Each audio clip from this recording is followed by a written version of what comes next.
আপনার ছেলে নিজে তো মদ খাই আর পকেটে টাকা দিয়ে বন্ধু বান্ধবের খাইয়ে বেড়ায়। আপনি লেখাপড়া শিখিয়েছেন কি এই জন্যে? কি বললি আনোয়ার? ও তাহলে এইসব করে বেড়াচ্ছে? আচ্ছা, আমি ওর দেখছি। তোর ইঞ্জিনিয়ারিং লেখাপড়া আমি শেষ করালাম লাখ লাখ টাকা খরচ করে। আজকে তোর বসে খাওয়ানোর জন্য আমার কাছে টাকা নিবি আর বাইরে যে মদ গাঁদা খাবি? প্রত্যেক বাবা মাই চাই যে তার সন্তান প্রতিষ্ঠিত হোক লেখাপড়া শেষ করে। আমিও তাই চাইছি, কিন্তু আজ ওই আনোয়ারের মুখে শুনলাম তুই নাকি এখানে ওখানে বসে মদ গাঁদা খাইস। তোর আর আমি 1 টাকাও দিতে পারবো না। জীবনে তোর পিছনে বহুত টাকা খরচ করেছি, তুই নিজে যা পারিস তা করে চল। কিরে, কতক্ষণ ধরে তোর জন্য এখানে দাঁড়িয়ে অপেক্ষা করছি, তোর দেরি করলি কেন? বন্ধু, আব্বার কাছে টাকা চাইলাম, আব্বা খুব মেজাজ দেখিয়েছে। টাকা খরচ করে আমার পড়াশোনা শিখিয়েছে, সেই কোটাও দিয়েছে। আমার এক জায়গায় এক বন্ধু আছে, চাকরির কথা বলিল, ও ওখানেই আছে, আমরা একসাথে ইঞ্জিনিয়ারিং শেষ করিলাম। আমি ওর কাছে চলে যাবো, হয়তো আমাকে আর দেখা নাও হতে পারে। বন্ধু, ভালো থাকিস। এই ভাই দাঁড়া, আরে বাপ তো একটা দুটো কথা হতেই পারে, তাহলে তুই রাগ করে বাড়ি ছেড়ে চলে যাবি নাকি? তুই বন্ধু আমার ঠেকাস না।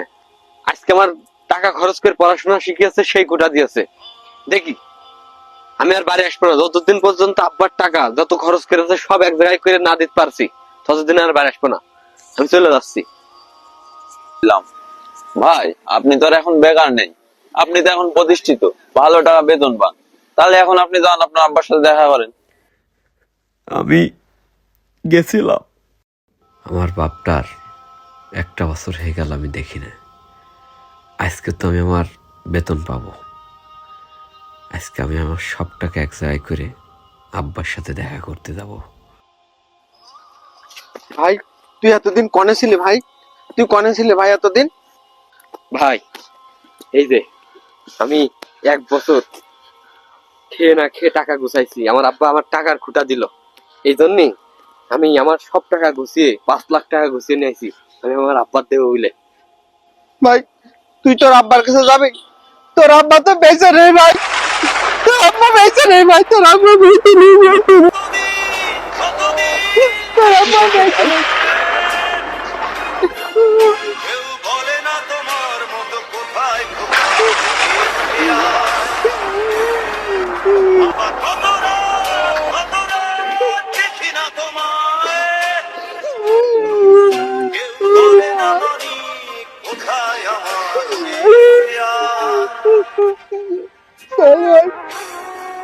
আমার আব্বা যতদিন বেঁচে আছে আব্বার সাথে খারাপ ব্যবহার করা যাবে, তা না হলে এই ভাইয়ের মতো একদিন আমারও কষ্ট পেতে। প্রত্যেকটা ভাই বোনের কাছে একটাই অনুরোধ করব, ভাই পিতামাতার সাথে কেউ খারাপ ব্যবহার করবেন না। আর এই ভিডিওটি অবশ্যই বেশি বেশি শেয়ার করবেন।